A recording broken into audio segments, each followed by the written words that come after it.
Hey there, welcome back to the On Brand, On Purpose podcast, where identity, influence, and intentions align. I'm your host, Sharice Janelle, and today I'm joined by Swan Lee of Swan 7 Productions as we talk confidence, career pivots, and what it means to walk in as the experience. Take a listen. I am so excited to introduce my next guest of On Brand, On Purpose, Swan of Swan 7 Productions. Hey, Swan. Hey, Sharice. It's such a pleasure. Such a It pleasure seeing. is. Long time coming, but I'm here. Yeah, Swan has been dodging me for my personal branding workshops, which she was a key component in me starting them, frankly, which we haven't really talked about. But nonetheless, you haven't showed up. So we're going to do a live session of personal branding. Now, when I met you, Swan, and again, the year I can't recall, I want to say maybe 2021, we officially met in person at an event that I was doing with my brand. And I just remember this woman, we were introduced, and you were like, hey, I'm Swan. And I was like, okay, Swan. That's an interesting name, Swan, which we'll get into that later. But you just had this bold confidence about you. Ever since we've known each other, I've loved your confidence and how you have exuded that across many things that you've done, but also what you pour into other people, including myself. And so we'll start there with, where did the confidence of Swan come from? Absolutely. I have to attribute that to great mentors and great friends. Wasn't always the person with the most confidence in the room as a child growing up. I was always very competitive and in sports, but it was hard for me to find my voice and find my place. But I had some amazing mentors early on in my early childhood that really poured into me, gave me that voice, gave me that confidence, and they saw the skill sets in me early, and they really helped me to hone in on them. I like the term baptized by fire, threw me in positions where I had to showcase them. But they didn't just throw me into them, they set me up for success prior to them by making sure that I was confident in those skill sets and really helped to nurture and foster. So Swan, and we'll get a little bit into like what you do shortly, but again, we'll stay back in your past for a second. I love how you mentioned mentors, but tell me a little bit about your family dynamic, right? And why those mentors in particular helped you. Absolutely. I grew up in an extremely large family. So although I grew up in Champaign, Illinois, shout out Fighting Illini, direct competitor of Michigan. No shade thrown, but all the shade thrown. There is no direct competitor in Illinois and Michigan. Like, okay, wild. Okay, go ahead. Continue. But no, I grew up in a very, very large family. Although we're from Illinois, they believed in large families came from tilling the land, all of the things, right? And so in large, bold, dynamic families, sometimes your voice gets suppressed, right? And so I had great mentors. My mother always put me in positions, and I'm very grateful to that, because the number one thing to help build a brand is access, right? And having the access to be in those programs where mentors fostered and nurtured my skill sets really helped. They played a role in helping me to expand my leadership skills, public speaking, how I present, how I position myself, all of those different things, and even going on to like life skill sets, right? I learned navigation back when MapQuest helping to do things where writing out directions and things. This is how you know you're going north, east, south, small things like that. Doing college tours, building out schedules, right? We were doing that in high school, middle school, right? And those type of things really helped. At the age of 19, 20, 18, somewhere around there, I was in charge of an entire program for Upward Bound. I was involved in the trio programs, but actually being a managing director, not only managing 60 something children that were in this program over the summer, but also having a staff of 10 to 15. To do that early on in your career was very pivotal in who I am today, how I build brands, how I understand people, and how I developed like that servant leadership. That is, if I had to be honest with you, as you're talking, I have a little tinge of jealousy. And I often do when I hear people talk about mentors at a young age, because I actually didn't have many at Wow. all. And that's, on some end, I yearn for some, but I never was able to like really like hook on to some key mentors. So kudos to you and kudos to your family for Thank you. enabling that type of environment. Absolutely. And to your point, I didn't realize how common that was, right? Because in how I was positioned, it was normal. It was a normal sense of fallacy. Those mentors are still my mentors 30 something years later. Hmm. Dr. Sandra Cato Wright and Dr. Namika Bates. two pivotal Black women that helped to instill a brand in me as a young adolescent till now are still a great strong ear and presence for me. And so I didn't realize that that was something that wasn't typical, right? I did realize that it was needed. And so I become that mentor type role later on in my life. And even through my peers or whomever they are, we have strong people that we bounce out of. But I didn't realize until having conversations that that was not a common thread. No, it wasn't. And like I said, it's awesome. So we mentioned that Swan 7 Productions, but walk us through how we got there, right? Through your career. So where did you start your career, and then how did you get to being a solopreneur? Absolutely. So I started my career straight out of college in media and communications. And so my very first role straight out of college was working for an ABC News affiliate. And then of course, at that time, it was a situation where they didn't make the most. So I was like, okay, let me take a look at a different career. I had some family members in Hmm. health insurance. So I went to a really big affiliate, one of the nation's top three health insurance carriers early on in my career, and then just kind of matriculated throughout that for about 16 years. So through that, I was able to develop strategic mindset. My managerial skills flourished. I was able to be in marketing and sales for probably about 6, 7 years, and then of course manage large strategic accounts across the Dallas Metroplex. As I started to do that, that started to broaden the idea of what exactly I wanted to do. I was always kind of flourishing in and out for well over a couple of decades with talent shows, fashion shows. I helped a couple friends produce their weddings. And I was like, okay, I'm good at this. Even in college, I would throw parties to make the rent, right? And so it was like, okay, this is something that I'm possibly good at, but I never understood it to be a career. That was never presented to me, didn't even know there was a possibility. And then when I decided to go back to school to get my master's in business is also when I decided to officially launch Swan 7 at the same time. Why? I don't know. A little bit crazy, but I've always been very, very advantageous on the things that I want to do. So when I started to do that, it started to just take off, and the brand was building on its own simultaneously as I was climbing the corporate ladder. One of the biggest pieces of advice that I received, I remember sitting in the audience attending, it was either a workshop or a panel discussion, and the young lady she held dual careers, dual strong careers. Like one was a lawyer and a sports agent, two Mm-hmm. very strong careers. Yeah. And she said, if you're an entrepreneur or if you're a person that's thinking about quitting something to go and do this, do both. This thing needs to power the dream. Power is equity, access, and opportunity. If you don't Hmm. have those, you can't power the dream of what you're building. And that allowed me to stay in my career 4 additional years until the Swan 7 brand got to the place where there wasn't room for me to peacefully coexist in both with a good mindset. So that is how I got here. That's awesome. Swan 7 Productions, what exactly do you do, child? Okay. Help us So understand.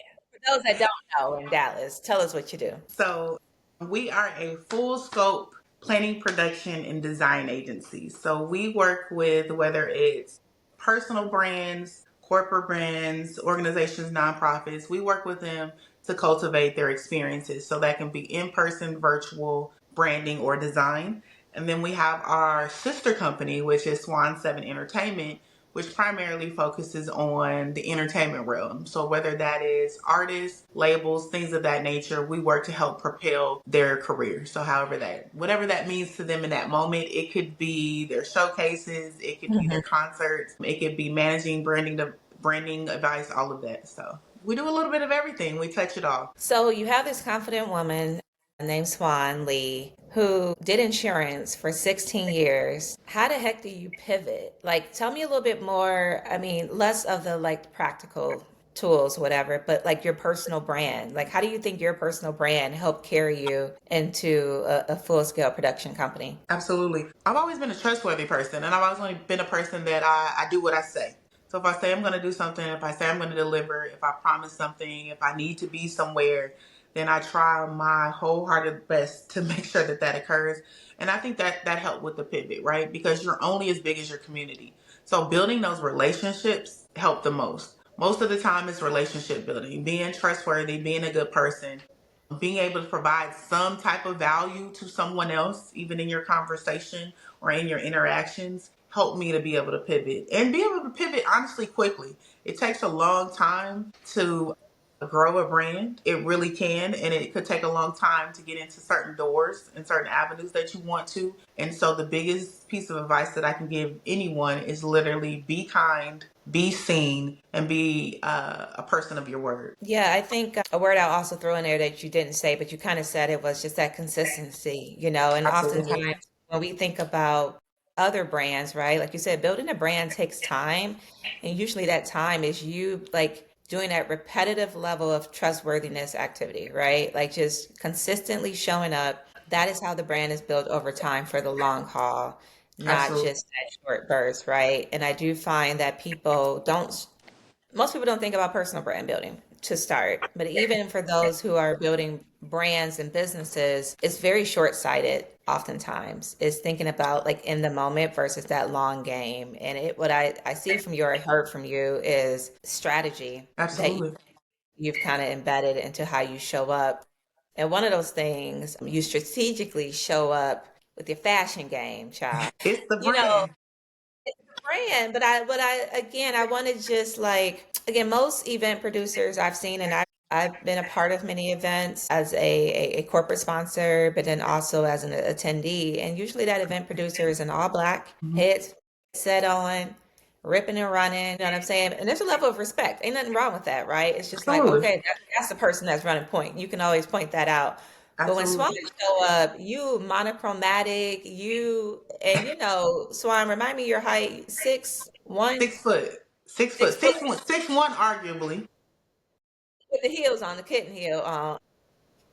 But everyone knows Swan, right? And how you show up. But again, it's less around the height, but it's more around the poise and the confidence and how you show up. And like I said, you always Absolutely. on theme. So tell me a little bit more about like how you started or the why behind that. Absolutely. I grew up watching my mother be her brand, right? So she was in charge of a fashion and the talent show for the entire community. And when she was running it and producing it, she was also in it, right? And so that means she might be modeling, she might be commentating, but she is doing wardrobe changes. She's full on diva, beautified, hair, makeup, outfit, the whole nine. And not knowing that was a sense of normalcy to me, right? That was my Mhm. normal. All my aunts, everybody, they're always dressed up, they're always on point. So that's a normal thing for me in my childhood. So honestly, I could say I probably just emulated it without even knowing. I also think that you are your own walking brand. So if I look clean, crisp, expensive, luxurious, intact, but also personable, knowledgeable, all of the things, I'm a trusted source. I'm asking someone to invest a lot of money in an experience. I need to be a walking experience. And so Mhm. that's my own take on my brand. It has definitely leveraged me to be the most noticeable person in the room without even being 6 foot tall. But it's a part of who you are. And honestly, that was always me. So I think you definitely can't fake it. Like, right, if that's not your thing, don't let it be your thing. But that's my thing that's a part of my brand and it goes well with it. It can be seen as a little bit over the top for most, but I say if you're not doing the most, what are you doing, right? And so for me, it's definitely something that I've leveraged, and it speaks well through conversation too, right? It's a conversational moment, and then it shows that I'm fully invested. If there's a theme, I am dressed to the theme for sure. So And again, I love that because again, a lot of the clients you work with, to your point, they're paying for a premium experience. And the best ways in which you can deliver that trust is to show up and show out, right? And so I would argue probably most of your clients you've gotten from them attending other events that you've had, correct, right?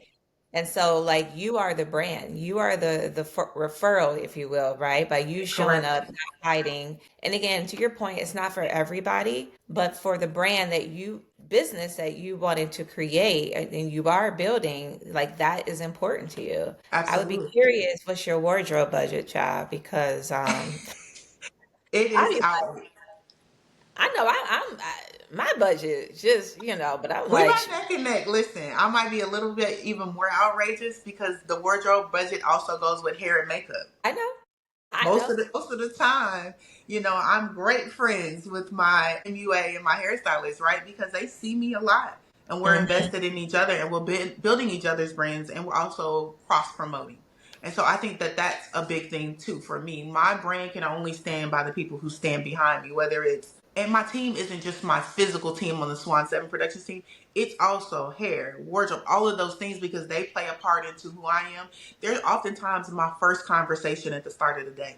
So my experience with them at the start of the day literally adds to the remainder of the day. So let's talk a little bit about your team, right? Because again, Swan walks into a room, everyone knows Swan. You're the event producer, you decked from head to toe. Like, how do you build an army around that? That's a very strong brand. So, how do you choose the people that you place on your team to support your brand? What do you look for? Absolutely. Absolutely. So I look for people who are willing and able, right? Ability is one thing. Most people are capable. And then, of course, I look for people who are their own subject matter experts within respective fields that will add well to the experience field. But Hmm. willingness is important. Are you willing to go the extra mile? Do you truly care about people and the impact that we're making on people's lives, right? And are you willing to work outside of what you already primarily do or the responsibilities that you already have? That's important to know that you're invested not only in yourself, but you're invested in my brand, right? Because no one's going to always work for you like you work for yourself, right? It's not their company. But do they Right. care and are they willing to ensure that you're successful? And that's hard to test out, right? But I take a look at, watch and observe a lot. And then we also take them through like a shadowing program where they're physically doing things hand on, side by side with us to see if they'll be able to perform and be a great asset to the team. That makes sense. That makes sense. And again, I think because you live and breathe your brand loudly, you are a Leo after all. Always Yes, discuss this. I think that also lets people know, like, hey, do I even want to work with her? And that's absolutely. again, it's okay, right? But some Absolutely. people might be like, she doing the most. She, and that is the point of a brand. You're going to weed out those that Absolutely. aren't fit, and that's why it's so important actually to know your brand so you know what Yes. you're weeding out, right? So I love that you stand firm 10 toes down in how you show up and that, and exhibits, trust for clients, but then also if for people, your village, right? That you want, because you don't do Absolutely. this alone, right? You got, like you mentioned, you got a whole squad, and so you want people that's going to kind of ride with that vibe, right? That you're exuding. Absolutely. So, how would you describe your brand in 3 words? And this is a question I ask every guest, and it's a very Okay. hard question. And if you attended my workshop, you would know how to answer it. But let's see. Absolutely. So I always tell my clients, say the first three things that come to your mind because they're the most truthful. If you Mm-hmm. labor on something, then you're searching, and that's not the thing that you think is at the forefront. So the very first thing that comes to my mind is impact. Mm. Impactful. The very first word would be impactful. The second would be trustworthy. Mm-hmm. And the third was very difficult, but I want to say, I don't know why I want to say this because I want to change it, but I need to say it because I do this Say it. You with just said clients. the first 3 words, I Pat. know, and I want to change it. Okay. I would say tenacious Tenacious. Now tell me more. Why did you? What took you so long for that one? because I was trying to figure out, does that represent my brand or me, but it represents both because I am my brand, right? Correct.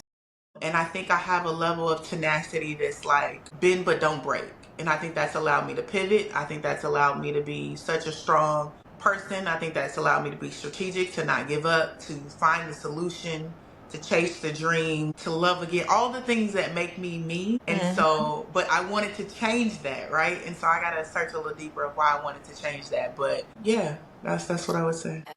Yeah, we'll have to unpack that over drinks on why you wanted to change that. But what I love about it is it's actually not a word I hear people use often. And I think sometimes what you probably were doing were filtering yourself a little bit on Hmm. what you felt like would be an appropriate word. But I think at the end of the day, you are someone's cup of tea, right? Or a Yeah. bottle of champagne. And so, yeah, some people may be like tenacious, Yeah. but that is you. I would agree. Everything you just said, impactful, trustworthy, and I'm writing it down so we can discuss later. But no, I think that's awesome, and being able to articulate that, because my hope is that one, you feel good about those, but that other people can see those words represented in how you operate, right? Absolutely. I would definitely ask some of your vendors, do you think what 3 word you should ask some of your clients? I'm Actually, going to that's say your homework. Okay. Be like, what three, just say what 3 words, and then also some of your team and see Okay. what they say. All Okay. right, that's going to be our mini interview. I love that. I want to go back to actually something you said, and I, excuse me, I've been sitting on it for a second. We don't, when I coach on personal branding, I often ask people, who were you before they told you who to be? Mm, And it kind of helps strip down all of these titles, strips down, I mean, even a title of being a daughter, right, okay. or a sibling, a insurance, executive to an event producer, like who are you? But Okay. one thing you said that I haven't honestly went deep into with many of my clients is the normalcy of what you saw with your mother and how much our personal brands truly are a component of, how we were raised and what we saw. Mm-hmm. Now, it is up to us to determine which of those things we want to adjust, right? Because I carry Absolutely. some things that I was just like, yeah, yeah, yeah, yeah, yeah, that ain't gonna be my badge, right? But I love Absolutely. that you saw something, as you mentioned earlier, your family, in a sense, you felt a little bit stifled because it was a bigger family. But then you also saw some things in your childhood where you emulated. Absolutely. And so I think that's it's really interesting for those who are seeking to understand their personal brand. We probably got to go way, way back and understand what we saw and what good and bad we kind of picked up from our family. Absolutely. To your point, as you're saying that, one of the things that I saw that I'm actually trying to change is because my mother was so hardworking and a single mother, self care was not taught. It was Mm, taught that you grind, you get it all done, you go, you're tired. She frequently still runs around at her great age doing the most and never really doing self care. So that was one of the things that I decided that I'm emulating and I have to stop. And so I've literally been really, really, really focusing on self care and preservation so I can be my best self in my role as a brand, right? And so it's like you're taught the great things, but some things that you're taught aren't as great as you think they are, right? And so that's been one of the things that this past 2 years I've really been focusing on. I know you and I have even talked about it. You're like, Tyler, are you resting? Are you? I'm like, no, no, no. This weekend I'm in the house or I'm yeah, taking my spa day, and that wasn't a thing for me, right? And so to your point, we are who we are as a brand does go all the way back to our childhood, good, bad, right, or indifferent. you're right. Yeah, I mean, to that point, I used to carry the badge of, independent woman. Hell, it was a song, right? Several songs, actually. Several. They all are coming in my head at the same time. And we thought like, yes, like no. Yes, INDE, all of that. And, I also was born on Independence Day. So I totally was wearing that. Like, yep. And then I realized that badge is doing who, what value, right? Like, it sounds cute. And again, it was a thematic. And I would say that I was, or I have been independent because I had to be, to your point. Okay. I picked up a lot of things being raised by a single parent. But I stripped that badge down. Probably the last 5 years, I was like, don't call me strong. That is not going to be on my brand, not on my Absolutely. tombstone, right? Like, I want my brand to be something that is more peaceful, Yes. and to your point around attracting, I did not want to attract people in my orbit who were going to rely on me on being the independent person, the Hmm. the strong person, right? So I had to, and you probably see that through me trying to even give myself IG motivational quotes, right, on just peace and rest because I need to embody that and therefore attract people that would enable that. So Absolutely. that branding goes a long way. And like I said, I love that, how you show up and frankly how I show up is the positive attributes, of Absolutely. how we were raised, but then there are also some tendencies as well. I can't, let this moment go by without talking about, where you're at in your career, right? So you've been doing the production business for how long now? Whew, well over a decade. It's Well been over a a decade, while. Well over a decade I've been doing it, owning and operating my own company for only 8 years. 8 years. Only that's most of your 30s, right? Right? Um, Yeah. And that's significant, right? We say only 8 years, but our 30s are probably most pivotal years of kind of determining the Absolutely. path forward. And, when you and I chatted about doing a podcast, you mentioned you were like, Sharice, this is right on time. Why is this right on time for you?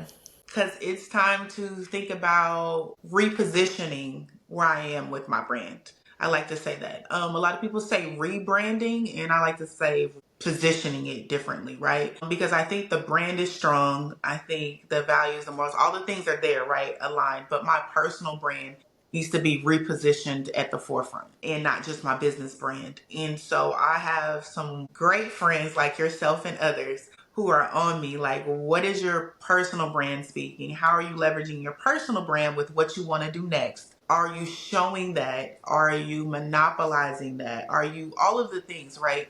And so this is the time where I'm going to literally take the remainder of this year to reposition myself, to market myself better from a personal brand perspective, and then to align strategically with strategic partners where I'm able to position more public speaking moments, being involved in different things, whether that's different sectors or even pivoting a little bit. So it's right on time. So I'm just curious because again, I don't see, or I think what most people do see is again, Swan shows up, she's booked and busy all the time, head to toe, just flawless. So when you talk about repositioning, what do you feel like is missing right now, or what isn't So really, yeah.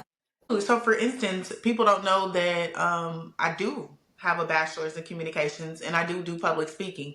I've sat on panels, I mentor, I sponsor, I provide, I do all of those different types of things, right? So I'm a great resource with a breadth of knowledge across multiple industries. I don't get a chance to leverage that because I'm not advertising or marketing what I do. People also don't know that I work with a lot of brands to help to amplify their brands in the marketplace, right? That's a sub niche that I've made a whole lot of money. Probably 50 to 60% Mhm. of our event production is more along the lines of that agency type of work, right? We've produced conferences the past 2 years, all those different type of things, and they're not really at the forefront of me cultivating what I'm personally doing and bringing to the table. And you wouldn't know that unless you're talking to me right now, right? And so that is a problem. That needs to be seen, that needs to be amplified, and I need to build upon that platform of number one, just educating and fostering great environments where it allows us all to come together to do just this, right? I know an amazing subset of women where if we just sat at the table and did just this, or I had a platform where I'm doing just this, or whatever it may be, it could really change and shake up some rooms. And what I'm hearing, which you didn't state, perhaps despite all the positives, right, that are out there, and a lot of big moves you've been making, by the way, Thank you. that I see and others people see, is perhaps you're not fully fulfilled with that. And Absolutely. because you've mentioned other people saying, hey, girl, you need to pop out. But I think for you, you're probably in a soul searching phase as well of like, because again, I'm going back to one of the words you've used, impactful, right? Perhaps Absolutely. there's something within you that's saying, I'm not as impactful as I want to be. Is that fair? Absolutely. That's fair. More than fair. That is actually it, right? One of my good friends who has a really vast marketing background like yourself, she literally said, "What is it that you really want to do?" And I literally said, "I want to impact and change lives," right? I think that's the part of me that likes producing, planning, being a part of events because for that day or that period of time, who's ever involved, they're having a great experience. That can be life changing, altering for the day, right? But that impact can have Hmm. a larger depth depending on me doing something different or something greater. And so now I'm just trying to align to see what is that, right? Could it possibly be something that's done on a stage? Yes, I think God has given me that vision that it's on a stage and a platform, but not in a traditional sense like Yeah. people think. And so I'm going through that time of figuring out what is that? What does it look like for me? And just positioning myself to be ready. Well, if you've gone through my workshops, you would have. Listen, y'all, she is not going to let me hold it down. I'm going to go through the I workshop mean, from I'm just time to saying that time. this is some things that I help uncover, but okay. We But might no, just it have, is. need to have a personal. But I guess where I'm going is, I've been on a similar journey as well. Because people look externally and be like, "Girl, you're doing this, this, this, this, and this." Yeah. Like, sit down. Or like when they may ask, like, someone made a comment the other day, like, "Oh, something successful," and I was like, Mm, because how I define success may not be the same definition of someone else. same. And again, my definition of success is tied to impact and legacy, and it's very different from other people's, right? And none of them are bad or good. It's just different Right. definitions, and people have to accept that, someone else's journey and how they define success looks different. But again, Absolutely. I see that in you and kind of what Same. I'm going through. I think it's our age bracket as well. Some of the life stuff that we've been going through where we're just Yep. like, yeah, they think I'm cool, but do I think that I'm as successful? Legit. And and I mean, again, going back to what you said earlier about, and you have a willingness, to adapt, to adjust, and I actually think that's pretty cool. I think a lot of Thank you. folks get comfortable with their brand. And I don't know, I think you and I are going to always have a itch of like, but it might What's next? be something else I can do. Absolutely. Well, Swan, it's been such a pleasure chatting with you. Always, one as a friend. I've been trying to get you, of course, I've mentioned it several times in my workshop, but then also just having this time to talk on this podcast or this series of conversations amongst friends, because I'm not a podcast girly quite yet. But no, it's been truly a pleasure. And like I said, I've learned some things or I've learned different ways to articulate personal branding through every guest that I've had on board. So thank you for that. Love that. You always got something popping going on. Any big key events through the remainder of the year or next year that you are producing, you're excited about? You know what? I am truly just excited for where the brand is going as a whole. I have really the last 2 years, specifically the last 365 days, really just honed in on you are a production company. It needs to feel and look like a production. And so I'm excited about what's on the horizon. I'm really excited about the new partnerships that are coming into play that hopefully we can announce soon. Hmm. Just looking forward to honestly seeing where my personal journey is going with branding and the new opportunities that I'll get exposed to and the things that I'll push and propel myself to do. So no, we'll see what's next for the Swan brand. Not just Swan 7, but the Swan. So Yeah, and to your point, you're carrying a lot of brands under your umbrella, which is awesome. And again, I'll just end with this statement that you said, which is repositioning. To brand yourself or rebrand yourself, it doesn't have to feel like this sharp turn. It's just some absolutely. positioning tweaks that you're making based on new information that you're getting, new visions that you're having, and we all are allowed to reposition our. Absolutely. Thanks for tuning in to On Brand, On Purpose podcast. If today's conversation with Swan Lee inspired you to show up with more confidence and clarity, don't forget to subscribe, share, and leave a review. Remember, your presence is your brand. Stay on brand, on purpose.